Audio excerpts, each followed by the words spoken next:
দুরুদে আওয়াজ নাই, অথচ নবী আরবি সাল্লাল্লাহু আলাইহি ওয়াসাল্লাম বলেন, যে একবার দুরুদ পাঠ করবা তার আমলনামায় আল্লাহ 10টি নেকি লিখিয়া দিবে, তার আমলনামা থেকে 10টি গুনাহ maaf করে দিবে, 10 গুণ আল্লাহ মর্যাদা বাড়ায়া দিবে। এই ইমানদার গোলাম, এ বদনিশি মারে, আল্লাহ পাক রব্বুল আলামিন বলেন, যে যত বেশি দুরূদ পাঠ করতে পারবা, আল্লাহ বলেন তার পেরেশানি আমি আল্লাহ দূর করে দিব। যে যত বেশি দুরূদ পাঠ করতে পারবা, আল্লাহ তার দোয়া তত বেশি কবুল করে নেবেন।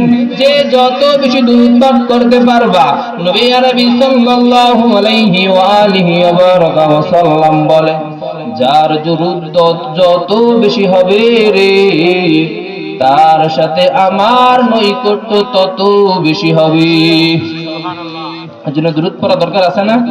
এজন্য মুহাব্বতের সাথে জোরে জোরে পড়ি, আল্লাহুম্মা সাল্লি আলা মুহাম্মাদিন ওয়া আলা আলি মুহাম্মাদ কামা সাল্লাইতা আলা ইব্রাহিম ওয়া আলা আলি ইব্রাহিম ইন্নাকা হামিদুম মাজিদ।